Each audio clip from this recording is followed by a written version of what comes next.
Hello everyone, welcome to Commerce Positivity. My name is Shifali and today's video we are going to discuss about types of communication. आज के video में हम बात करेंगे जितने भी टाइप्स होते हैं कम्युनिकेशन की उसके बारे में। कम्युनिकेशन की मीनिंग क्या होती है, इसके ऑब्जेक्टिव्स और कैरेक्टरिस्टिक्स के बारे में ऑलरेडी मैंने एक वीडियो बनाया हुआ है जिसका लिंक मैंने डिस्क्रिप्शन बॉक्स में शेयर किया है, आप उसे जाकर ज़रूर देख लीजिएगा। तो जो टाइप्स ऑफ कम्युनिकेशन होते हैं उसमें जो बेसिक जो मेन कम्युनिकेशन टाइप्स होते हैं जिनके बारे में अक्सर क्वेश्चंस पूछे जाते हैं उनको हम आज डिस्कस करेंगे और उनके बारे में जानेंगे। ओके, तो चलिए स्टार्ट करते हैं आज का टॉपिक।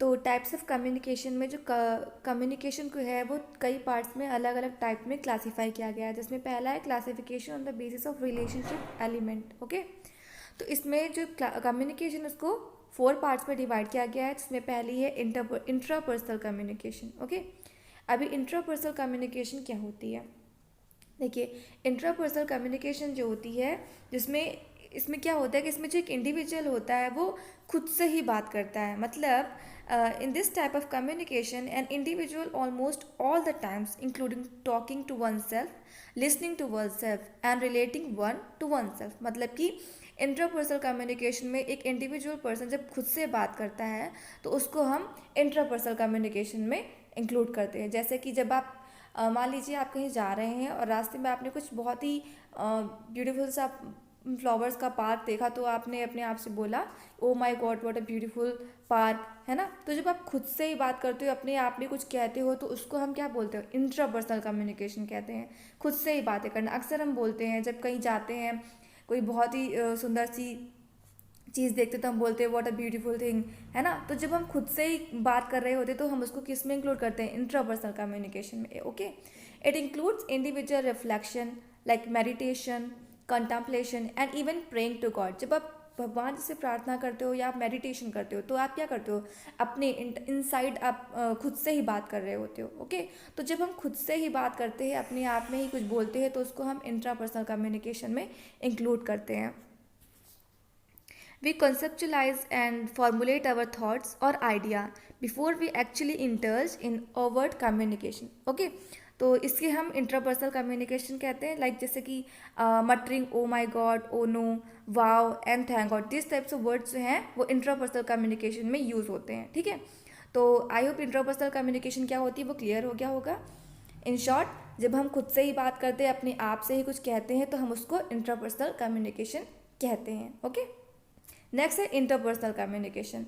इंट्रापर्सनल और इंटरपर्सनल देखने में काफ़ी सेम है, बट दोनों में डिफरेंस है, इंट्रापर्सनल और यहाँ पे सेकेंड है इंटरपर्सनल। अभी इंटरपर्सनल कम्युनिकेशन क्या होता है, it is universal form of face to face routine communication between two persons, जहाँ पर टू पर्सनस का इन्वॉल्वमेंट होता है, जहाँ पर एक सेंडर होता है और रिसीवर होता है। ठीक है, तो इस तरीके से इंटरपर्सनल कम्युनिकेशन होती है जहाँ पर दो लोग फेस टू फेस बात करते हैं। तो यहाँ पर क्या होता है, it is universal form of face to face routine communication between two persons both sending and receiving messages. It may be formal और इनफॉर्मल। मतलब कि जो इंटरपर्सनल कम्युनिकेशन है वो फॉर्मल और इनफॉर्मल दोनों तरीके से हो सकती है, वो वर्बल भी हो सकती है और नॉन वर्बल भी हो सकती है। ओके, अभी इनके बारे में भी हम आगे डिस्कस करेंगे। तो it takes place anywhere by means of words, sounds, facial expressions, gestures and postures. Interpersonal communication में इन सभी तरीके के फॉर्म्स को इंक्लूड किया जाता है। ओके, तो इंटरपर्सनल कम्युनिकेशन क्या होती है, जहाँ पर दो पर्सन्स आपस में बात करते हैं, फेस टू फेस कम्युनिकेशन होता है, जहाँ पर एक सेंडर होता है और एक रिसीवर होता है। सेंडर अपना मैसेज सामने वाले को देता है और रिसीवर उसको रिसीव कर कर उसके हिसाब से अपना फीडबैक देता है। ओके, तो ये थी interpersonal communication. It is an effective communication situation because you can get immediate feedback. ये बहुत ही इफेक्टिव कम्युनिकेशन होती, क्यों, क्योंकि यहाँ पर आपको इमीडिएट फीडबैक मिल जाता है। अब जैसे ही मैसेज सेंड करते हैं आपको तुरंत उसका फीडबैक भी मिलता है, इसलिए ये एक बहुत ही इफेक्टिव कम्युनिकेशन बोली गई है। ओके, अभी हम बात करते हैं थर्ड जो है ग्रुप कम्युनिकेशन। ग्रुप कम्युनिकेशन क्या होता है, let us think of a group of people meeting for a particular reason. It may be a group of residents or a street or a mohalla, students meeting a teacher or a student leader. मतलब group किसी भी तरीके का group हो सकता है। आप अपने घर के आसपास अपने नेबर से बात कर रहे हो, वहाँ पे कई लोग खड़े हैं तो वो भी ग्रुप हो गया। आप स्कूल में क्लास में आप फ्रेंड्स के साथ है, ग्रुप है आपका। टीचर के साथ आप कम्युनिकेट कर रहे हो, सारे स्टूडेंट्स हैं तो उनका एक ग्रुप है ना। तो इस तरीके से ग्रुप में कम्युनिकेशन होता है। It is an extension of interpersonal communication where more than two individuals are involved in exchange of ideas, skills and interest. यहाँ पर दो से ज़्यादा लोगों का इन्वॉल्वमेंट होता है, जहाँ पर सभी एक दूसरे के साथ अपने आइडियाज़, अपने स्किल्स, अपने इंटरेस्ट को एक्सचेंज करते हैं, ठीक है। तो it provides an opportunity for people come together to discuss and exchange views of common interest. Okay, तो ये है group communication. They could be different groups for different reasons. तो ग्रुप जो है वो कई तरीके के हो सकते हैं। क्लास में फॉर फ्रेंड्स का ग्रुप हो सकता है, टीचर स्टूडेंट्स का अलग अलग ग्रुप बनाकर उनके साथ डिस्कशन करती है, वो ग्रुप हो सकता है। आप मोहल्ले में अपने नेबर्स के साथ ग्रुपिंग कर रहे हो, आप कहीं जाते हो, वहाँ मीटिंग्स है, वहाँ पे ग्रुप्स होते हैं, तो उन ग्रुप्स के अकॉर्डिंग ही आप कम्युनिकेशन करते हो। ओके, तो ये होती है group communication. It includes collective decision making, self-expression, increasing one's effect. Next है mass communication. Mass communication uses mechanical devices that multiply messages and take it to a large number of people simultaneously. तो जो mass communication होती है इसमें क्या होता है कि इसमें लार्ज नंबर ऑफ पीपल को एक साथ मैसेज डिलीवर किया जाता है, ठीक है। इसमें आप देखते होंगे TV, radio, newspaper, magazine and films, both direct, electronic and print media, इन सभी को मास मीडिया में इंक्लूड किया जाता है, ठीक है। तो जैसे कि आप टीवी पे देखते हो कि कोई मैसेज न्यूज़ आती है तो वो एक साथ बहुत ज़्यादा लोगों को, एक साथ पब्लिक को पहुंच जाता है न्यूज़, ठीक है। तो रेडियो पे भी आपको कोई भी न्यूज़ मिलती है तो वो एक साथ बहुत से लार्ज नंबर पीपल तक पहुंचती है। तो ये मास कम्युनिकेशन जो है, जहाँ पर इलेक्ट्रॉनिक्स डिवाइसेस का यूज़ करके जो न्यूज़ है, जो मैसेज है, उसको एक साथ बहुत सारे लोगों तक पहुंचाया जाता है। तो ये मास कम्युनिकेशन होता है। इसके बारे में आप सभी ऑलरेडी जानते होंगे, ठीक है। तो ये था चार जो टाइप हमने बोले, इनके बारे में हमने डिस्कस किया। अभी नेक्स्ट हम देखते हैं और क्या टाइप्स होते हैं कम्युनिकेशन के। जो नेक्स्ट क्लासिफिकेशन है वो बेसिस ऑफ चैनल है, जिसमें वर्बल कम्युनिकेशन और नॉन वर्बल कम्युनिकेशन को इंक्लूड किया गया है। देखिए, वर्बल कम्युनिकेशन को भी 2 पार्ट्स में डिवाइड किया गया है, एक तो ओरल कम्युनिकेशन और दूसरी रिटन कम्युनिकेशन। अभी वर्बल कम्युनिकेशन क्या होती है? In verbal communication you remember the acronym KISS. इसका क्या मतलब होता है? Keep it short and simple, ठीक है। इसको आपको याद रखना है वर्बल कम्युनिकेशन में। मतलब कि वर्बल कम्युनिकेशन जो होती है उसको बहुत ही ज़्यादा सिंपल और शॉर्ट फॉर्म में एक्सप्लेन किया जाता है। is that use of words in communication process and in design and formulation of message. Verbal communication में आप क्या करते हो? वर्बली बोल कर अपनी बात को सामने वाले को बताते हो, उसको मैसेज पहुंचाते हो, ठीक है। तो ये ओरल भी हो सकता है और रिटन भी हो सकता है, ठीक है। In order to deliver the right message the communicator must be empathetic, उसको एम्पैथेटिक होना चाहिए। अब ये ओरल कम्युनिकेशन क्या होता है आपको पता ही है। ओरल कम्युनिकेशन जो हम अपनी वर्ड्स का यूज़ करके बोलते हैं वो ओरल कम्युनिकेशन होती है। It includes face to face conversation, speech, telephonic conversation, video, radio, television and voice over the internet. ये सभी क्या है? ओरल कम्युनिकेशन ही तो है। आप फ़ोन पर बात कर रहे हो और दूसरे तक मैसेज जा रहा है, ओरली आप बोल कर ही उसको मैसेज कर रहे हो, स्पीच हो रही है और बहुत सारी पब्लिक बैठी इसको सुन रही है, तो ओरल कम्युनिकेशन हो रहा है ना। तो ये सभी ओरल कम्युनिकेशन में आता है। अभी नेक्स्ट है written communication.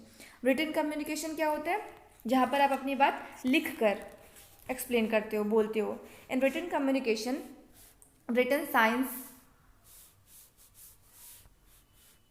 in written communication, written signs and symbols both in printed and in handwritten form can be used। जैसे कि पिक्चर ग्राफ्स हैं, ठीक है, ईमेल है, इन सभी का यूज़ क्या होता है? रिटन कम्युनिकेशन में होता है। और जिसमें क्या होता है, जो मैसेज होता है उसको लिख कर बात की जाती है। The communicator writing skills, style and knowledge of grammar affect the quality of message. जितनी अच्छी उसकी स्किल होगी लिखने की, उसकी स्टाइल होगी, जितनी अच्छी वो ग्रामेटिकली इसको अच्छे से लिखेगा, उतनी अच्छी कम्युनिकेशन जो है रिटन कम्युनिकेशन होगी। Okay, in written communication message can be transmitted via email, letter, report, memo etcetera. तो ये सभी तरीक़ों से जो है रिटन कम्युनिकेशन होती है, ठीक है। तो ये था वर्बल कम्युनिकेशन में। अब सेकंड है non verbal communication. Non verbal communication क्या होती है? Non verbal communication is the process of communication through sending and receiving wordless messages. जहाँ पर मैसेज जो होता है वो वर्डलेस होता है, जहाँ पर शब्दों का प्रयोग नहीं किया जाता है, उसको हम नॉन वर्बल कम्युनिकेशन कहते हैं। Okay, In this communication, other than oral and written, such as body gesture, eye contact, body language, posture, tone of voice और facial expressions is called non-verbal communication. Non-verbal communication में आप gestures आपके जो है, आपके eye contact किस तरीके से आई से मतलब बातें कर रहे हो, और जो आपका बॉडी लैंग्वेज है, उन सभी को हम नॉन वर्बल कम्युनिकेशन में इंक्लूड करते हैं. ठीक है.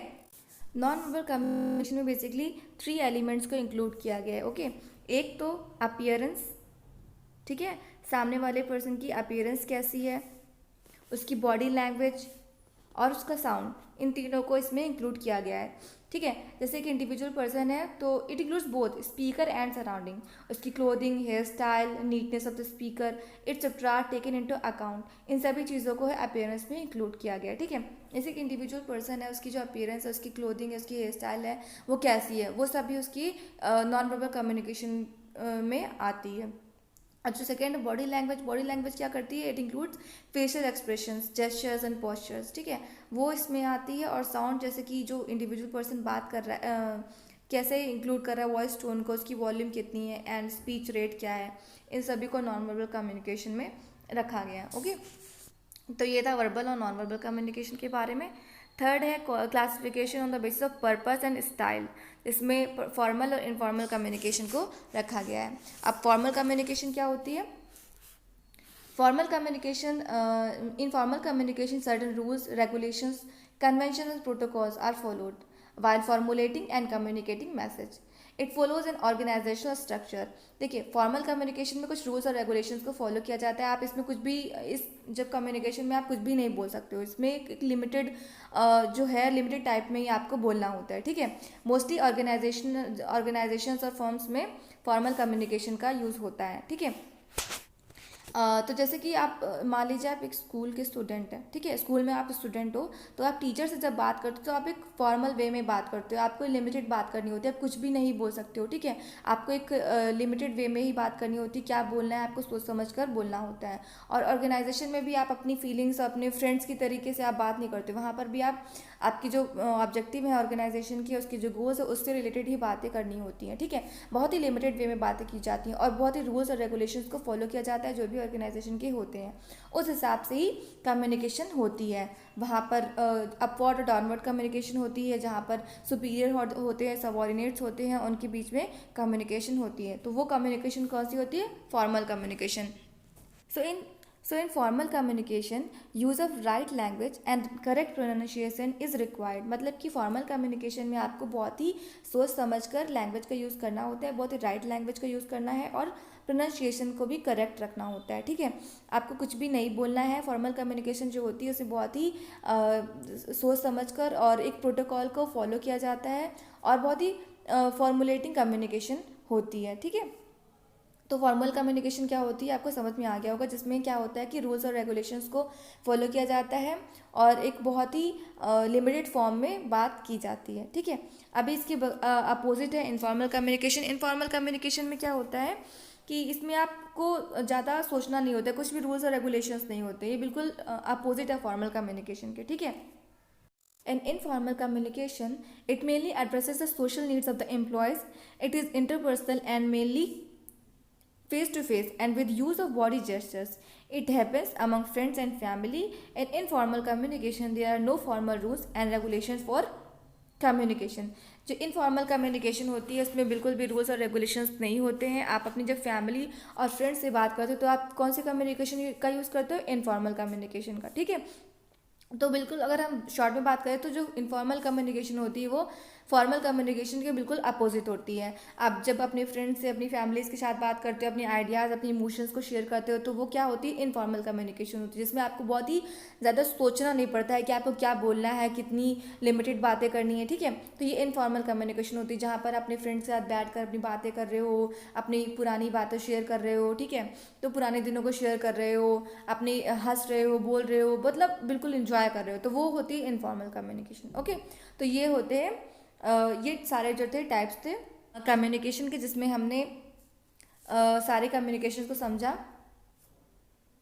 हमने बात की इंटरपर्सनल कम्युनिकेशन की, जिसमें क्या होता है आप खुद से ही बात करते हो। सेकंड हमने इंटरपर्सनल कम्युनिकेशन के बारे में डिस्कस किया, जिसमें आप फेस टू फेस बात करते हो सामने वाले पर्सन से, मतलब कि इसमें दो लोगों का इन्वॉल्वमेंट होता है।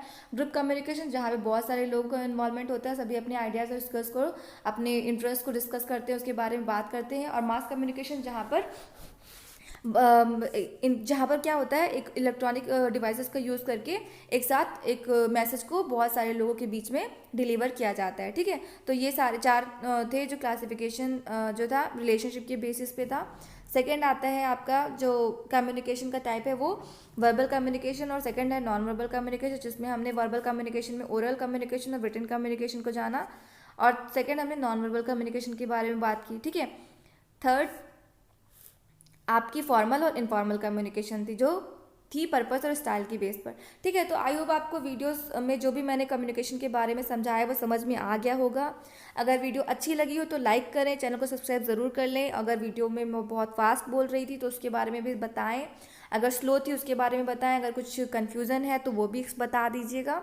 और प्लीज़ अपना फीडबैक ज़रूर दिया करें, जिससे कि मुझे पता चले कहाँ पे मुझे इम्प्रूवमेंट करने की ज़रूरत है और किस तरीके के वीडियोस मैं बनाऊं आपके लिए और आपकी हेल्प कर सकूं। So thanks for watching this video. Please like, share and subscribe and do comments. Thank you.